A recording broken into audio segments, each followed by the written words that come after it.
Let me show in a parable to what extent our nature is enlightened or unenlightened.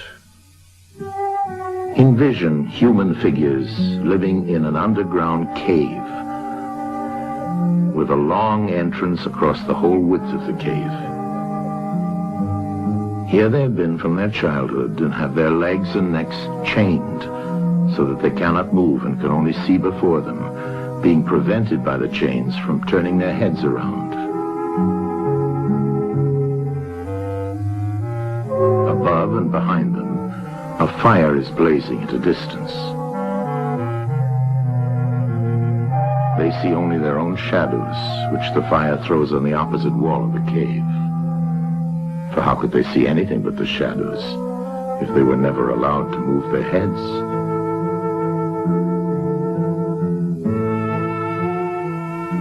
Between the fire and the prisoners, there is a raised way and a low wall built along the way like the screen which puppet players have in front of them, over which they show the puppets.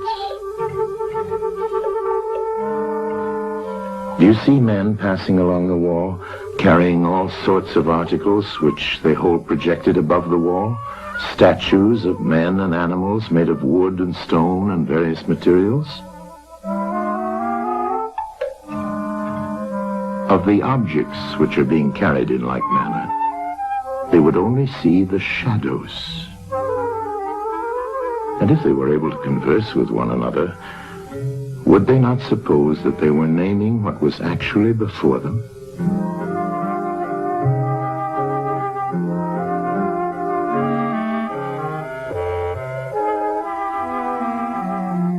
And suppose further that there was an echo which came from the wall. Would they not be sure to think, when one of the passers-by spoke, that the voice came from the passing shadows? To them, the truth would be literally nothing but the shadows of the images. And now look again and see what will naturally follow if one of the prisoners is released. At first, when he is liberated and compelled suddenly to stand up and turn his head round and look towards the light, all this would hurt him, and he would be much too dazzled to see distinctly those things whose shadows he had seen before. And then conceive someone saying to him that what he saw before was an illusion, but that now, when he's approaching nearer to reality and his eyes turn toward more real existence, he has a clearer vision. What will be his reply? And you may further imagine that his instructor is pointing to the objects as they pass and requiring him to name them. Will he not be perplexed? Will he not think that the shadows which he formerly saw are truer than the objects which are now shown to him? And suppose once more that he is reluctantly dragged up a steep and rugged ascent and held fast until he is forced into the presence of the sun himself. When he approaches the light, his eyes will be dazzled, and he will not be able to see anything at all of what are now called realities. He will require to grow accustomed to the sight of the upper world.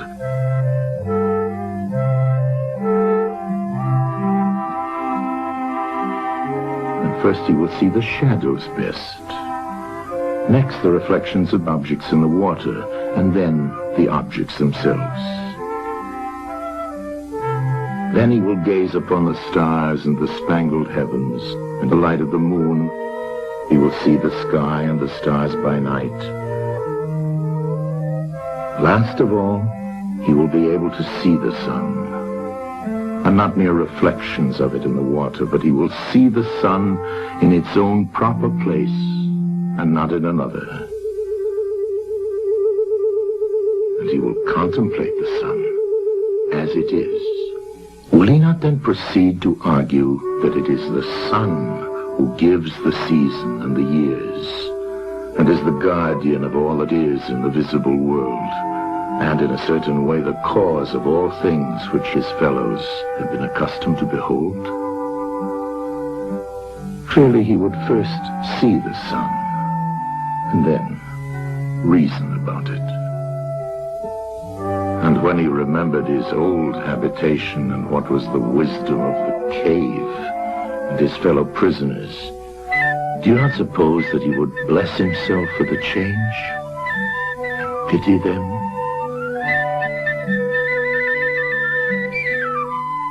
And if they were in the habit of conferring honors among themselves on those who were the quickest to observe the passing shadows, and to remark which of them went before and which followed after, and which were together and who were therefore best able to draw conclusions as to the future,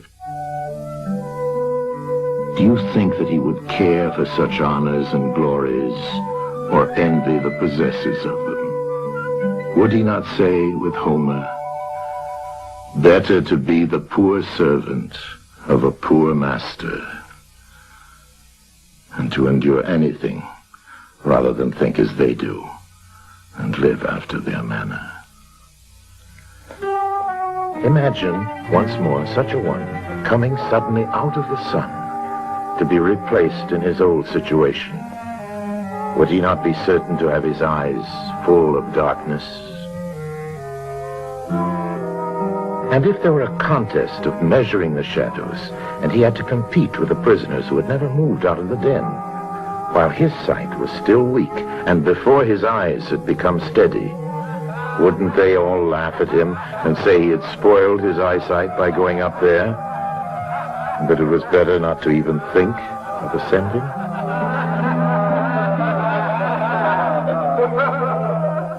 And if anyone tried to release another and lead him up to the light, let them only catch the offender, and they would put him to death.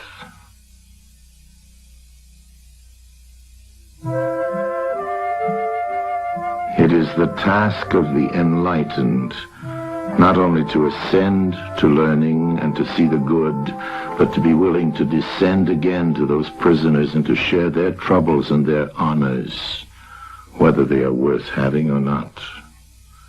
And this they must do, even with the prospect of death. They shall give of their help to one another, wherever each class is able to help the community.